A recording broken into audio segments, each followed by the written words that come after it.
Doctor ortho Ayurvedic oil and capsule. अब दर्द भी घुटने टेकेगा।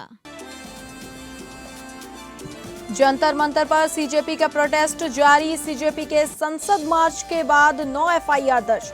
नड्डा और जितेंद्र सिंह ने मेदांता अस्पताल में सोनम वांगचुक से की मुलाकात। शिक्षा मंत्री के इस्तीफे पर अड़े राहुल। नीट पेपर लीक पर आज संसद में चर्चा संभव।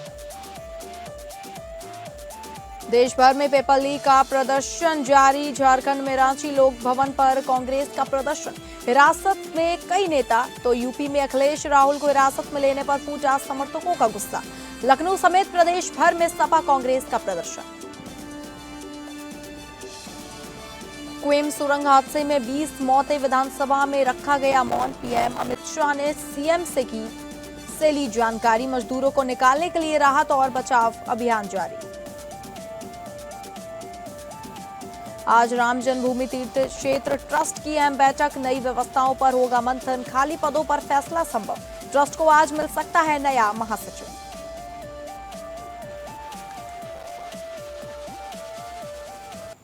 नमस्कार, आप सभी का बहुत स्वागत है और मैं हूं आपके साथ अंकिता सिंह। शुरुआत करेंगे बुलेटिन की बड़ी खबर का रुख करके, जहां संसद से पीएम आवास तक प्रदर्शन। शिक्षा मंत्री के इस्तीफे पर अड़े राहुल गांधी, पुलिस उन्हें उठाकर ले गई। राहुल गांधी समेत कांग्रेस के सभी नेता रिहा। पीएम आवास से छत्रसाल स्टेडियम तक चलाई हाई वोल्टेज ड्रामा। प्रधान शाह का इस्तीफा मांगा गया। नीट पेपर लीक पर आज संसद में चर्चा संभव हो सकती है। राजधानी दिल्ली में कांग्रेस नेताओं ने कांग्रेस अध्यक्ष मल्लिकार्जुन खड़गे के आवास से पीएम आवास तक मार्च निकाला। इसके बाद राहुल गांधी, प्रियंका गांधी और कांग्रेस के अन्य सांसद प्रधानमंत्री आवास के करीब ही धरने पर बैठ गए। लोकसभा में नेता प्रतिपक्ष राहुल गांधी की अगुवाई में विपक्ष ने मंगलवार को पीएम आवास 7 लोक कल्याण मार्ग के पास धरना दिया। इसमें राहुल गांधी, प्रियंका गांधी, मल्लिकार्जुन खड़गे, अखिलेश यादव समेत कई नेता शामिल हुए। वहीं प्रदर्शन में लोकसभा से विपक्ष के नेता राहुल गांधी, कांग्रेस महासचिव प्रियंका गांधी वाड्रा, पार्टी अध्यक्ष मल्लिकार्जुन खड़गे, पवन खेड़ा, पंजाब कांग्रेस अध्यक्ष अमरिंदर सिंह राजा वड़िंग, दीपेंद्र हुड्डा और कर्नाटक के मुख्यमंत्री डीके शिव कुमार समेत कई वरिष्ठ नेता शामिल हुए।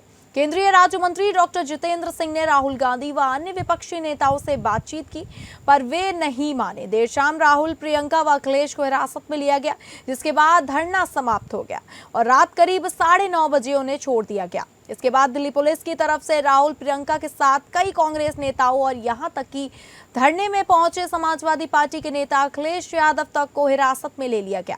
सरकार की तरफ से केंद्रीय मंत्री जितेंद्र सिंह प्रधान ने धरना स्थल पर पहुंचकर राहुल गांधी से बातचीत की।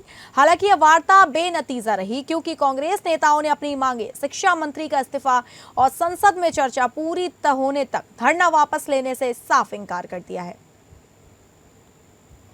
I went and met the Speaker of the Lok Sabha and I said to him that it was important that we be allowed to debate what happened to the students the day before.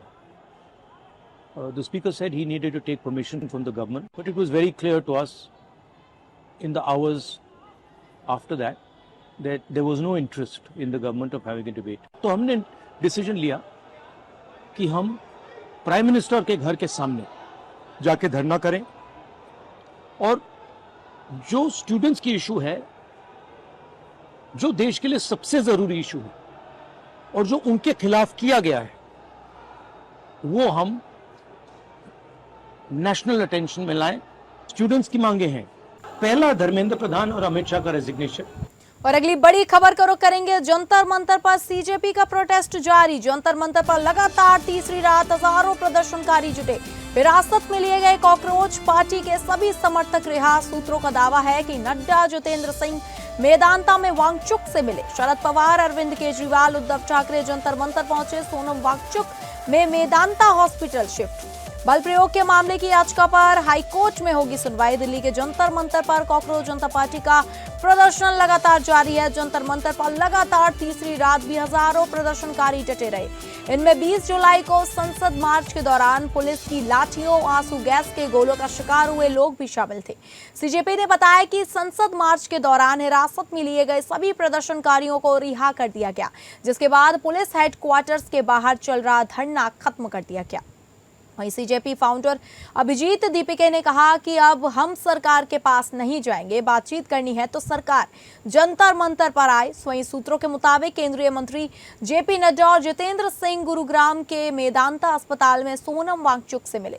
Wangchuck 28 जून से अनशन पर बैठे हैं और Delhi high court के निर्देश पर उन्हें सफदरगंज अस्पताल से मेदांता में भर्ती कराया गया है।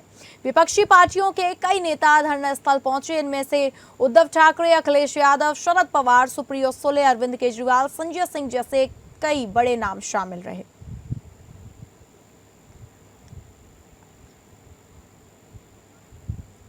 और अगली बड़ी खबर का रुख करेंगे सिक्किम सुरंग हादसे को लेकर, जहां सिक्किम में टनल पर लैंडस्लाइड, मीथेन गैस रिसाव और भूस्खलन से टनल हुआ बंद। 20 मजदूरों के शव मिले, 5 अब भी फंसे हुए हैं। वहीं पीएम मोदी, अमित शाह ने सीएम से ली जानकारी। राज्यपाल, सीएम ने घटनास्थल का लिया जायजा। मृतकों के परिवार को 4 लाख रुपए देने की मुआवजा राशि देने की घोषणा की गई है। सिक्किम में एनएचपीसी के हाइड्रोलॉरिक प्रोजेक्ट की टनल में फंसे 25 में से 20 मजदूरों के शव बरामद कर लिए गए। रेस्क्यू ऑपरेशन में जुटी टीमें देर रात तक बाकी 5 मजदूरों तक नहीं पहुंच पाई। ये मजदूर टनल में अलग अलग पॉइंट पर फंसे थे। टीमें अब इन तक पहुंचने के लिए 24 घंटे से मशक्कत कर रही थी, लेकिन टनल में मीथेन गैस भरी होने के चलते कई बचाव कर्मी बेहोश हो गए। यह आदित्य 3 टर्मिनल है जो नामची जिले के समरडुंग जोईलुंग में बन रहे तीस्ता स्टेज 6 प्रोजेक्ट का हिस्सा है। इसे पटेल इंजीनियरिंग कंपनी बना रही थी। एनएचपीसी की तीस्ता स्टेज 6 जल विद्युत परियोजना के निर्माणाधीन सुरंग में फंसे मजदूरों को निकालने के लिए राहत और बचाव अभियान जारी है। इस हादसे में मरने वाले लोगों की संख्या बढ़कर 20 हो गई है। मजदूरों की मौत का आंकड़ा बढ़ने की आशंका जताई जा रही है। राज्यपाल ओम प्रकाश माथुर और मुख्यमंत्री प्रेम सिंह तमांग ने घटनास्थल का दौरा किया। दोनों ने मौके पर राहत और बचाव अभियान की प्रगति का जायजा लिया। वहीं मुख्यमंत्री ने एनएचपीसी के अध्यक्ष एवं प्रबंध निदेशक भूपेंद्र गुप्ता को हादसे में प्रभावित लोगों को मुआवजा जल्द जारी करने के निर्देश दिए। राज्य सरकार ने प्रत्येक मृतक श्रमिक के परिवार को 4 लाख रुपए की अनुग्रह राशि देने की घोषणा की। वहीं प्रत्येक घायल को तत्काल आर्थिक सहायता के रूप में 50,000 रुपए दिए जाएंगे।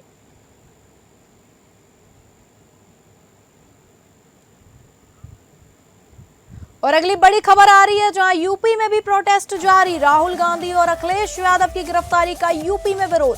सपा कांग्रेस का प्रदर्शन और नारेबाजी। अखिलेश यादव को देर रात पुलिस ने छोड़ा। यूपी में समर्थकों ने धरना प्रदर्शन खत्म किया। समाजवादी पार्टी के राष्ट्रीय अध्यक्ष और पूर्व मुख्यमंत्री अखिलेश यादव और पुलिस द्वारा हिरासत में लिए जाने के बाद पार्टी के नेताओं और कार्यकर्ताओं का गुस्सा फूट पड़ा। इस कार्रवाई के विरोध में सपा के तमाम बड़े नेता और भारी संख्या में कार्यकर्ता विरोध प्रदर्शन करने के लिए सीधे उत्तर प्रदेश विधानसभा पहुंच गए। पार्टी के प्रदेश अध्यक्ष श्यामलाल पाल और वरिष्ठ नेता राजपाल कश्यप के नेतृत्व में हुआ। कार्यकर्ताओं ने उग्र होते ही विधानसभा का घेराव करने की कोशिश की और राज्य सरकार व प्रशासन के खिलाफ जमकर नारेबाजी की। अचानक बड़ी संख्या में सपा कार्यकर्ताओं के विधानसभा पहुंचने से मौके पर अफरा तफरी का माहौल बन गया। समाजवादी पार्टी के कार्यकर्ताओं ने लखनऊ में कई जगह प्रदर्शन किया। अखिलेश यादव को दिल्ली में डिटेन किए जाने के विरोध में प्रदर्शन हुआ। पुलिस ने सपा प्रदेश अध्यक्ष श्यामलाल पाल को हिरासत में इको गार्डन भेजा था। हालांकि ताजा खबर के अनुसार इको गार्डन से उन्हें रिहा कर दिया गया है। समाजवादी पार्टी के दर्जनों नेताओं को भी बरी कर दिया है। वहीं समाजवादी पार्टी ने आज हजरतगंज, कैसरबाग, परिवर्तन चौक और जीपीओ पर प्रदर्शन किया था। परीक्षा और पूरे देश में जो परीक्षाएं होती हैं उसमें धांधली को लेकर के सोनम वांगचुक को गिरफ्तार किया गया। उनको अस्पताल में डाल दिया गया। इसके बाद कल बर्बरतापूर्वक प्रदर्शन कर रहे छात्रों पर बुरी तरीके से लाठीचार्ज हुआ।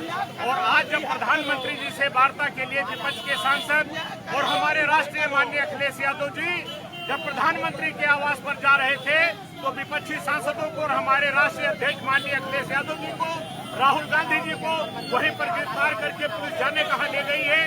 ये लोकतंत्र के विरोधी सरकार है और ये बेईमान और भ्रष्ट सरकार है। इसलिए हम सब लोग सोनम वांगचुक अपने नेता की गिरफ्तारी, माननीय अखिलेश यादव जी की गिरफ्तारी के विरोध में यहाँ पर धरना दे रहे हैं। और इस खबर की अधिक जानकारी के साथ हमारे विशेष संवाददाता आनंद सिंह हमारे साथ जुड़ चुके हैं।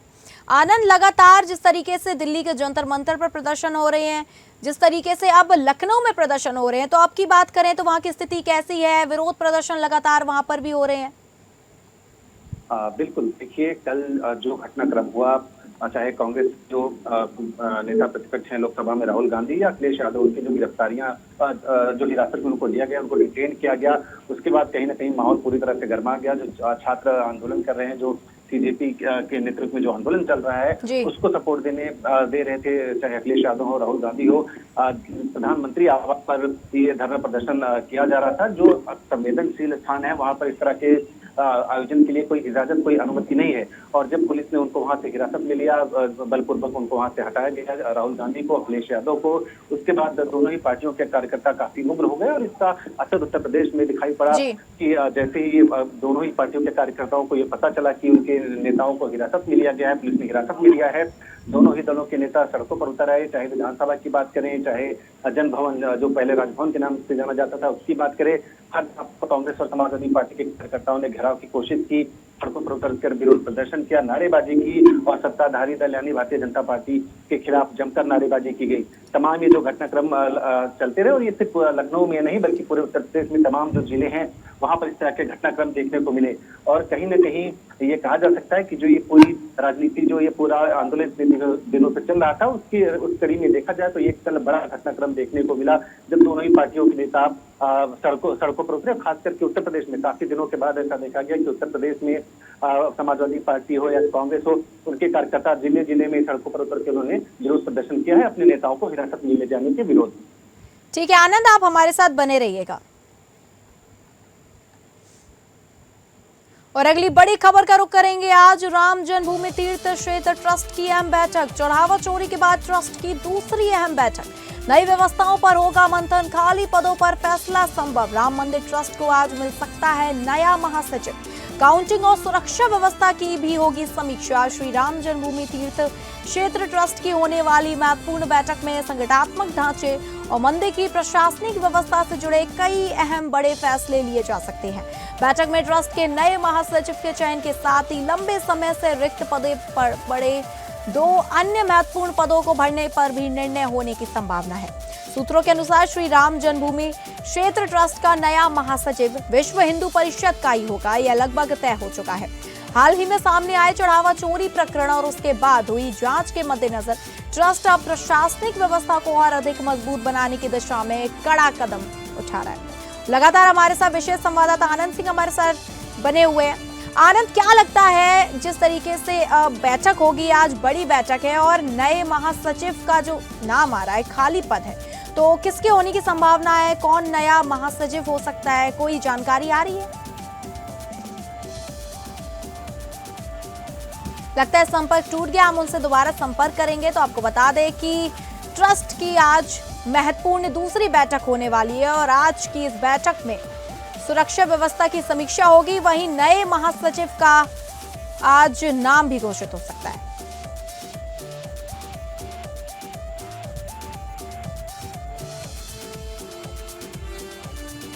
एक बार फिर से हमारे विशेष संवाददाता आनंद सिंह हमारे साथ जुड़ चुके हैं। आनंद, आज दूसरी अहम बैठक होने वाली है और आज नया महासचिव भी मिल सकता है, तो क्या जानकारी सामने आ रही है कि अब नया महासचिव कौन हो सकता है? बिल्कुल, देखिए राम मंदिर में ये चंदा मामले का जो प्रकरण था, उसके बाद कहीं न कहीं ये तमाम तरह के आरोप प्रत्यारोप की राजनीति चली। आज दूसरी अहम बैठक होने वाली है श्री राम जन्मभूमि तीर्थ क्षेत्र ट्रस्ट की और इसमें ये बताया जा रहा है कि जो इसमें महासचिव समेत ट्रस्ट में जो अन्य पद खाली पड़े हैं, उन पर नए ट्रस्टियों का ऐलान हो सकता है, नए नामों का ऐलान हो सकता है। लेकिन ये भी साथ ही साथ कहा जा रहा है कि जो विश्व हिंदू परिषद है, उससे जुड़े ही जो लोग हैं, उनको ही इन पदों पर बिठाया जाएगा। शाम 4 बजे के आसपास ट्रस्ट की बैठक शुरू होगी और उसके बाद ही जो अध्यक्षता है ट्रस्ट की, वो मंत्री नित्य गोपाल दास करेंगे। इसमें कोषाध्यक्ष जो है गोविंद देवगिरी और शंकराचार्य स्वामी वासुदेवानंद सरस्वती, ये सभी अयोध्या पहुंच चुके हैं। इसके पहले जो बैठक हुई थी वो 6 जुलाई को हुई थी बैठक ट्रस्ट की, जिसमें आपको ध्यान होगा कि जो चंपत राय और डॉक्टर अनिल मिश्रा, इन्होंने जब घटनाक्रम को लेकर इन्होंने इस्तीफे की पेशकश की थी और इस्तीफे को उस बैठक में मान लिया गया था। उसके बाद अब ये दूसरी और बहुत महत्वपूर्ण बैठक होने वाली है, जिसमें महासचिव समेत जो पद खाली है ट्रस्ट में, उस पर नामों का ऐलान होगा। ठीक है आनंद, आपका बहुत धन्यवाद जानकारी साझा करने के लिए। बड़ी खबर आ रही है झारखंड से, जहां सोरेन कैबिनेट की अपर बैठक। कैबिनेट बैठक में 49 प्रस्तावों पर लगी मोहर। झारखंड विधानसभा का मानसून सत्र 6 से 12 अगस्त तक चलेगा। एआई पावर्ड वर्चुअल क्लासरूम के लिए 2 केंद्रीय स्टूडियो को मिली मंजूरी। एयरलिफ्ट सुविधा के लिए एक सिंगल इंजन हेलीकॉप्टर सेवा होगा शुरू। 7वें पुनरीक्षित वेतमान में पारिवारिक पेंशन का लाभ भी स्वीकृत। मुख्यमंत्री हेमंत सोरेन की अध्यक्षता में लगातार मंगलवार शाम झारखंड कैबिनेट की बैठक हुई। इसमें 6 से 12 अगस्त तक विधानसभा का मानसून सत्र बुलाने समेत कुल 49 प्रस्तावों को मंजूरी दी गई है।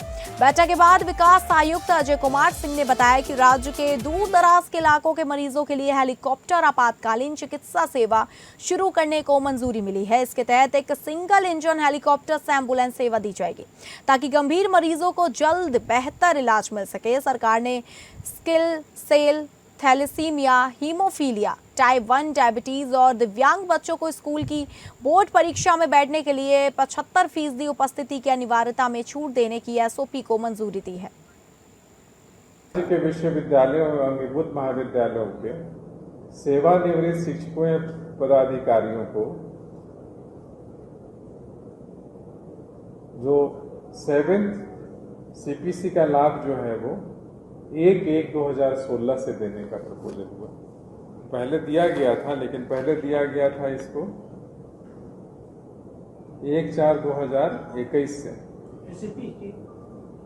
ये पे कमीशन सीपीसी सेंट्रल पे कमीशन है, 7th पे कमीशन का लाभ जो है वो 1/4/2021 से दिया गया था पहले।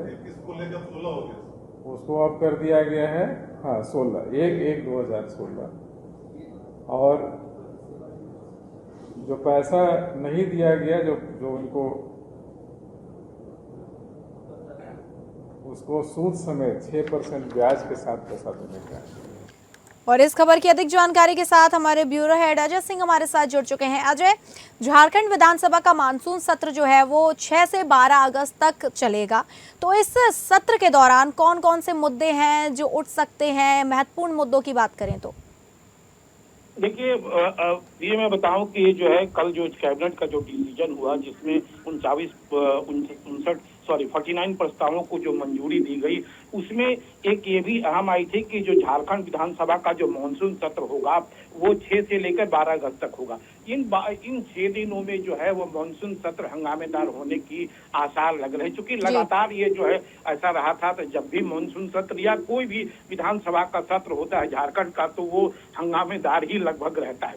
तो इस बार भी जो है ऐसा ही लग रहा है। 2-3 जो प्रमुख मुद्दे हैं, वो जो मुद्दे हैं वो लगातार इस पर हावी रहेंगे।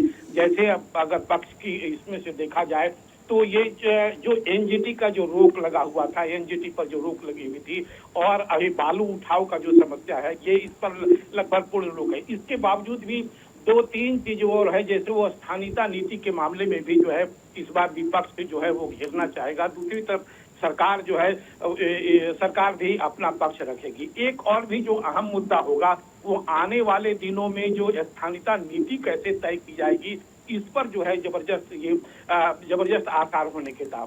दूसरी तरफ जो है बीपीएससी में जेपीएससी में जो परीक्षा घोटाला है, इस पर जो पीटी पर हुआ है, जो कल इसकी दबिश हुई थी और कल सीआईडी की टीम ने कल धावा बोला था, और जो है जेपीएससी के जो चेयरमैन है एल खंगते, कल उनका रिजनेशन एकाएक होता है। तो इस पर भी जो है विपक्ष जो है सरकार को घेरने की कोशिश करेगी।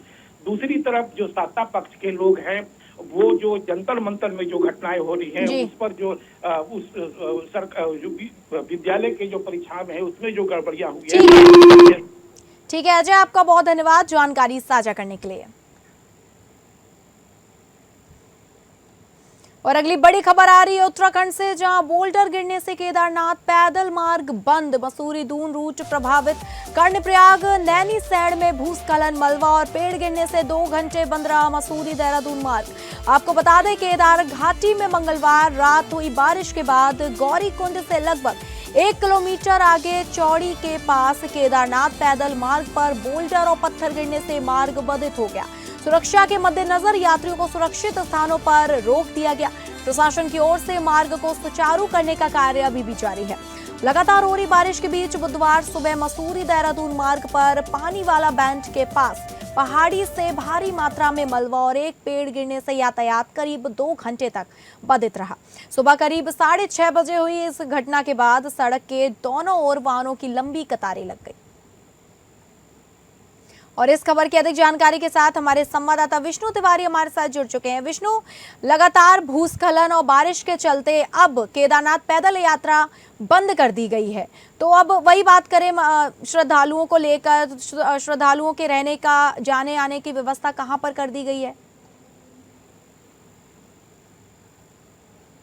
107 था वो ट्रैक कुंडकिया रोड पर यहाँ पुस्तकालय लोगों का था और गौरीकुंड रास्ता जो बता रही हैं आप, पैदल रास्ता बाधित हुआ है, उसको बीआरओ और नगर में प्रशासन लगा हुआ है उसको, और जल्दी सांस्कृतिक हो जाएगा क्योंकि अंदर बारिश हो रही थी। अब आजकल रात से बारिश नहीं है, तो बारिश के कारण बहुत दिक्कतें हो रही थी। अब बारिश थमने के बाद थोड़ा सा अब बीआरओ और स्थानीय प्रशासन लगा हुआ है उसको। सबसे बड़ी मुख्य खबर यह है कि हमारे पास आपका हेमकुंड साइड की यात्रा भी चल रही है। हेमकुंड के लिए लोग जो है मोटरसाइकिल से यात्रा करते हैं लोग, तो वो जो उधर भी जो हेमकुंड के लिए गोविंद घाट की डागरिया रोड है, पैदल रास्ता है, वहां पर भी बोर्डर आ चुका है, उसको भी रास्ता करने में लगे हुए हैं। और NH-58 है बद्रीनाथ हाईवे, वहां भी मलबा से बाधित है, बीआरओ प्रशासन वहां भी लगा हुआ है और कोशिश की जा रही है कि शाम तक आज ठीक हो जाएगा। ठीक है विष्णु, आपका धन्यवाद जानकारी साझा करने के लिए।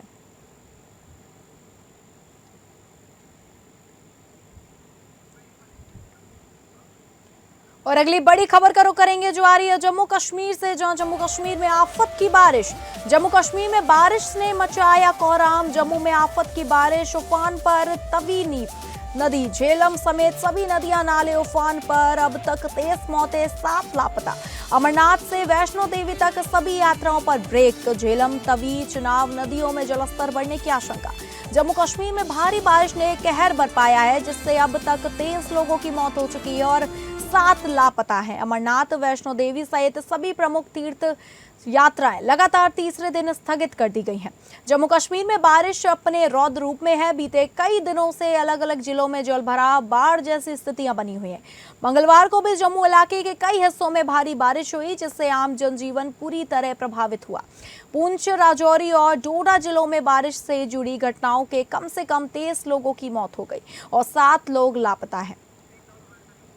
और इस खबर की अधिक जानकारी के साथ हमारे संवाददाता शेख दाऊद हमारे साथ जुड़ चुके हैं। शेख दाऊद, लगातार बारिश, जिस तरीके से भयावह बारिश हो रही है, अमरनाथ से लेकर वैष्णो देवी यात्रा जो है स्थगित कर दी गई है और आंकड़ों की बात करें तो 23 लोगों की मौत हो चुकी है और 7 लापता है। जी बिल्कुल, लगातार आज 14 रोज भी जम्मू कश्मीर में जबरदस्त बारिश देखने को मिल रही है और अभी तक जो मरने वालों की तादाद है वो कम से कम 30 हो गए और 7 लोग अभी भी लापता है। और अमरनाथ यात्रा के साथ जो वैष्णो देवी के लिए जो लोग आते हैं, फिलहाल आज उनको भी रोक दिया गया है, किसी भी इस तरह का कोई वाक़ा ना आए, इसलिए क्योंकि हर जिले में जो बारिश है वो फ्लड की सिचुएशन है वो देखने को मिल रही है। कल अगर हम कश्मीर के बड़गाम इलाके की बात करें, वहाँ पे भी कम से कम 1 दर्जन से जो दुकान है वो भूस्खलन की वजह से पूरे इस नाले में गिर गए हैं। तो सिचुएशन बहुत खराब है इस वक्त पूरे जम्मू कश्मीर में है और गवर्नमेंट की तरफ से भी एडवाइजरी कर दी गई है कि फिलहाल जितने भी लोग नाले नदियों पर रहते हैं उनको एहतियात बरतना पड़े। और स्कूल एजुकेशन मिनिस्टर सकीना यतू ने भी फिलहाल कई दिनों के लिए छुट्टी कर दी स्कूलों को। जी ठीक है शेख दाऊद, आपका धन्यवाद जानकारी साझा करने के लिए। और अगली बड़ी खबर का रुख करेंगे। अमेरिका ने ईरान के 5 शहरों पर बम बरसाए। लगातार 11वीं रात हमला। चाबहार और कोनारक में हवाई हमले। हॉर्मुज की सुरक्षा का दिया हवाला। ट्रंप ने ईरान के संदिग्ध परमाणु ठिकानों को उड़ाने की धमकी दी। अमेरिका ने ईरान के 5 शहरों में एक साथ एयर और मिसाइल स्ट्राइक की। ईरानी अधिकारियों के मुताबिक चाबहार, कोनारक, तबरीज, बहबान और ओमी दिए को निशाना बनाया गया। सीज़फायर टूटने के बाद यह लगातार 11वीं रात है जब अमेरिका ने ईरान पर हमला किया। उधर दूसरी तरफ राष्ट्रपति ट्रंप ने कहा कि अमेरिका ईरान के संदिग्ध परमाणु ठिकाने पीएक्स माउंटेन पर बहुत जल्द और बहुत भारी हमला कर सकता है। ट्रंप की इस चेतावनी के जवाब में ईरान ने कहा कि यदि हमले जारी रहे तो वह क्षेत्र में युद्ध का दायरा और बढ़ा सकता है। अमेरिकी सेंट्रल कमांड ने ईरान के खिलाफ लगातार 11वीं रात के सैन्य हमले पूरे कर लिए। इस दौरान अमेरिकी सेना ने ईरान के सैन्य अभियान केंद्रों, समुद्री क्षमताओं, विमान हैंगर, ड्रोन भंडारण सुविधाओं और सैन्य रसद ढांचे को निशाना बनाया।